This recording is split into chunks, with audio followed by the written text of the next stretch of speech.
কবিরকে হাজিরার notice, উস্কানিমূলক মন্তব্য বিতর্কে হুমায়ুনকে নোটিশ পাঠানো হলো। মুখ্যমন্ত্রীর হুঁশিয়ারির পরই অ্যাকশন। আমরা গতকালই দেখলাম বিধানসভায় পৌঁছে গেল এই হুমায়ুন কবিরের উস্কানিমূলক মন্তব্যের রেশ এবং সেখানে মুখ্যমন্ত্রী কড়া হুঁশিয়ারি দিলেন। তিনি বললেন এবার সবক শেখানো দরকার, এই ধরনের উস্কানিমূলক মন্তব্যকে কোনোভাবে রেয়াত করা হবে না, রীতিমতো হুঁশিয়ারি দিয়েছিলেন তিনি। আর মুখ্যমন্ত্রীর হুঁশিয়ারির পরেই অ্যাকশন। নোটিশ দিতে শক্তিপুরে হুমায়ুনের বাড়িতে পৌঁছে গেল পুলিশ।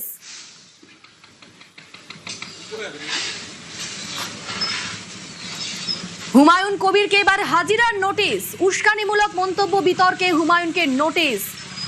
গতকাল মুখ্যমন্ত্রীর কড়া হুঁশিয়ারির পরই অ্যাকশন। নোটিশ দিতে শক্তিপুরে হুমায়ুনের বাড়িতে পৌঁছে গেল পুলিশ। আমাদের সঙ্গে সরাসরি রৌনক রয়েছেন প্রতিনিধি। রৌনক, ইতিমধ্যেই হাজিরার জন্য নোটিশ দেওয়া হয়েছে, কি বলা হয়েছে সেই নোটিশে?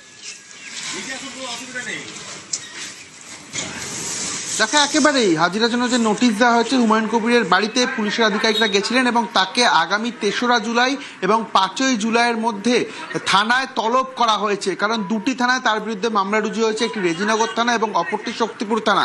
যে তার বিরুদ্ধে অভিযোগ রয়েছে যে উস্কানিমূলক মন্তব্য করেছিলেন এবং সেই মন্তব্যের জেরে দেশের সার্বভৌমত্ব বিপন্ন হতে পারে, সাম্প্রদায়িক যে একটা বিদ্বেষ সেটা তৈরি হতে পারে এবং ক্রিমিনাল ইন্টিমিডেশন সহ একাধিক ধারায় তার বিরুদ্ধে মামলা রুজু করেছে পুলিশ এবং দুটি পৃথক এফআইআর করা হয়েছে, একটি রেজিনগর থানা এবং একটি শক্তিপুর থানা। এই কারণেই দুদিন, অর্থাৎ একদিন ৩রা জুলাই এবং অপরদিন ৫ই জুলাই, এর মধ্যেই কিন্তু হুমায়ুন কবিরকে থানায় গিয়ে হাজিরা দিতে হবে। কেন তিনি এই ধরনের মন্তব্য করেছিলেন, এই মন্তব্যের পেছনে তার কি উদ্দেশ্য ছিল, এই গোটা বিষয়টি জিজ্ঞাসাবাদের জন্যই কিন্তু তাকে থানায় তলব করা হয়েছে এবং তার শক্তিপুরের বাড়িতে আজই পুলিশের তরফ থেকে গিয়ে সেই নোটিশ তাকে সার্ভ করা হয়।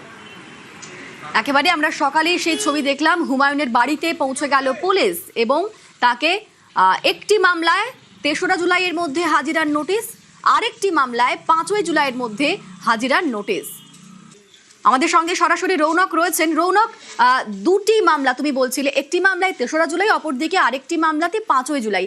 এই দুটি মামলা ঠিক কোন কোন মামলা, কোন কোন ধারায় মামলা রুজু করা হয়েছে?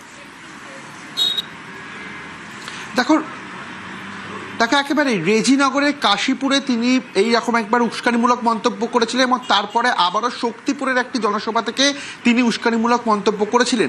তার যেই মন্তব্য, সেই মন্তব্য ঘিরে কিন্তু কার্যত একটা অশান্তিমূলক পরিস্থিতি তৈরি হতে পারে এবং যে লিখিত অভিযোগ দায়ের করা হয়েছে সেই অভিযোগের ভিত্তিতে মূলত যে দেশের সার্বভৌমত্ব বিপন্ন হতে পারে, সাম্প্রদায়িক বিদ্বেষ ছড়াতে পারে, এছাড়াও ক্রিমিনাল ইন্টিমিডেশন সহ আরও একাধিক ধারা তার বিরুদ্ধে পুলিশ এনেছে এবং এই ধারাগুলো দিয়ে কিন্তু তার বিরুদ্ধে মামলা রুজু করা হয়েছে।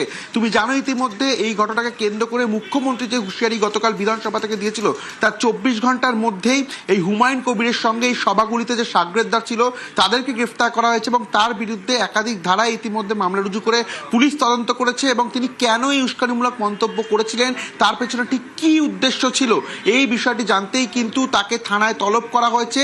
একটি মামলায় ৩রা জুলাই এবং অপর একটি মামলায় ৫ই জুলাইয়ের মধ্যে তাকে থানায় গিয়ে যথাযথ উত্তর দিতে হবে এবং জিজ্ঞাসাবাদের সম্মুখীন হতে হবে। সেই মর্মেই কিন্তু আজ শক্তিপুরের বাড়িতে গিয়ে পুলিশের তরফ থেকে হুমায়ুন কবিরকে নোটিশ দেওয়া হলো।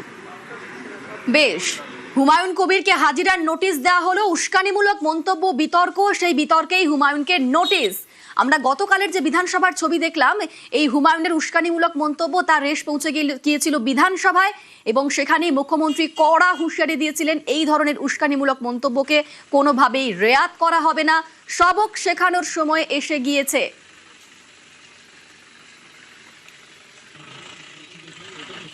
মুখ্যমন্ত্রীর এই হুঁশিয়ারির পর হুমায়ুন কবির কি বলেছিলেন শোনাবো।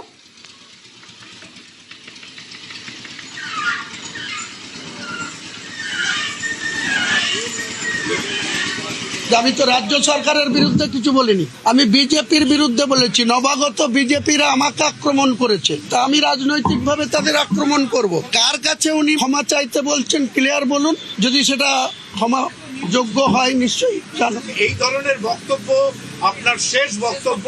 তিনি বলতেই পারেন, তিনি বাংলার মুখ্যমন্ত্রী। আমার যে বাই ইলেকশন হবে সেখানে আমার প্রার্থীকে জিতাতে গিয়ে আমাকে কেউ ঢিল ছুড়লে আমি তাকে রসগোল্লা ছুড়ব না। বাংলার নতুন মুখ্যমন্ত্রী বাংলার 11 কোটি মানুষকে সুশাসন দেন, সেই প্রত্যাশা নিয়ে আমরাও পরিবর্তন চেয়েছিলাম, পরিবর্তনের মুখ্যমন্ত্রী হয়েছে। কিন্তু সারা রাজ্যের সঙ্গে মুর্শিদাবাদের রেজিনগরকে যদি আলাদা ট্রিটমেন্ট করে, নওদাকে যদি আলাদা ট্রিটমেন্ট করে, বেলডাঙ্গাকে যদি আলাদা ট্রিটমেন্ট করে, হবে জেলে যাব। আমি আমার রাজনৈতিক কর্মসূচিতে আমাকে যেভাবে আক্রমণ করা হয়েছে তার পাল্টা আমি বিজেপি পার্টির লোকাল নেতৃত্বদের প্রতি বলেছি। আমি রাজ্যের শ্রমিক ভট্টাচার্যের বিরুদ্ধেও বলিনি, আমি শুভেন্দু বাবুর বিরুদ্ধেও বলিনি, আমি সুকান্ত বাবুদের বিরুদ্ধেও বলিনি। আমি সেখানকার লোকাল নবাগত বিজেপি যারা 2026 সালের 4 মে দুপুর পর্যন্ত যারা তৃণমূলের গুন্ডা ছিল, তারা আজকে বিজেপির পতাকা ধরেছে, তারা আমাকে আক্রমণ করেছে। আমি তাদের বিরুদ্ধে বলেছি, আগামী দিনেও বলবো।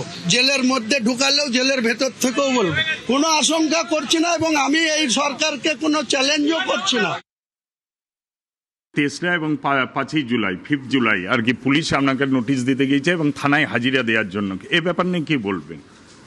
থানায় হাজিরা দেওয়ার নোটিশ হাতে পেলে তখন ভাববো যে হাজিরা দিতে যাব কি যাব না, সেটা পরে। নোটিশ পাওয়ার ব্যাপারে নিয়ে কি আপনার কাছে কোনো কথা হয়েছে পুলিশ আধিকারিকদের সঙ্গে? না না, আমাকে তো কেউ ফোন করেনি, আমাকে কেউ ফোন করেনি। বাড়িতে গেছে এটা শুনেছি, বাড়িতে লোক আছে, বাড়ির লোককে নোটিশ দিলে নোটিশ নেবে, তারপরে নোটিশ দেখে তারপরে। বাড়িতে কি নোটিশ রিসিভ করেছে? বলেছি, এখন বাড়িতে গেছে, রিসিভ হয়েছে কি হয়নি এখন আমার কাছে খবর। এখন সবল মুখ্যমন্ত্রী, সবল মানুষ দুর্বলের উপরে আক্রমণ করবে, দুর্বলকে হেনস্থা করবে। তো আমাদের ভাগ্যে যা আছে আছে, মরে গেলেও আমরা কোনো অন্যায় এর সঙ্গে কম্প্রোমাইজ করি না, করব না। 0 টলারেন্সের কথা বলছেন, সেটা ডায়মন্ড হাবড়ারে খাটছে, সেটা উত্তর 24 পরগনা, দক্ষিণ 24 পরগনা, 2 মেদিনীপুর, 2 বর্ধমান, কলকাতা, নদিয়া অব্দি 0 টলারেন্সের কার্যকারিতা দেখা যাচ্ছে। কিন্তু মুর্শিদাবাদে এসে আর 0 টলারেন্স থাকছে না। আমার এটা বলা ভুল হয়েছে যে এটুকু আমি মানছি যে আমি মুসলমানদের নিয়ে নামবো বলেছি। আমরা রাস্তায় নেমে আন্দোলন করব, বেঁচে থাকার তাগিদে যেটুকু করার দরকার করব। আমরা হুমায়ুন কবিরের 3টি বক্তব্য শুনলাম।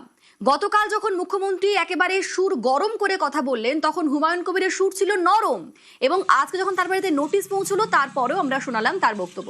আমাদের সঙ্গে সরাসরি প্রণব রয়েছেন প্রতিনিধি। প্রণব, আমরা যখন দেখেছিলাম মঞ্চের ওপর কিভাবে উস্কানিমূলক মন্তব্য দিয়েছিলেন এই হুমায়ুন কবির, তখন তার সুর ছিল গরম, কিন্তু গতকাল মুখ্যমন্ত্রী যখন সুর গরম করলেন তখন তার সুর হয়ে গেল নরম। এদিকে আজকে তার তো ভুল আরো বদল হয়ে গেল। আজকে তার রিয়াকশন কিরকম ছিল, কি বলছেন এখন তিনি?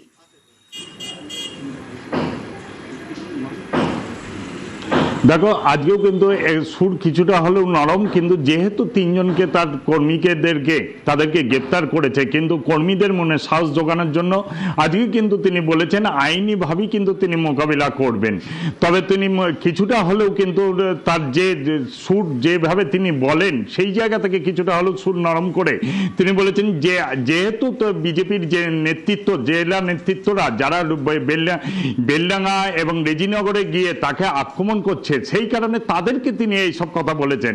তিনি বিজেপির রাজ্য নেতৃত্ব বা মুখ্যমন্ত্রীর উদ্দেশ্যে তিনি সেই কথাগুলো বলেননি, এবং তিনি বলছেন এর যে মোকাবিলা, সেই মোকাবিলা আইনিভাবেই কিন্তু মোকাবিলা করবেন।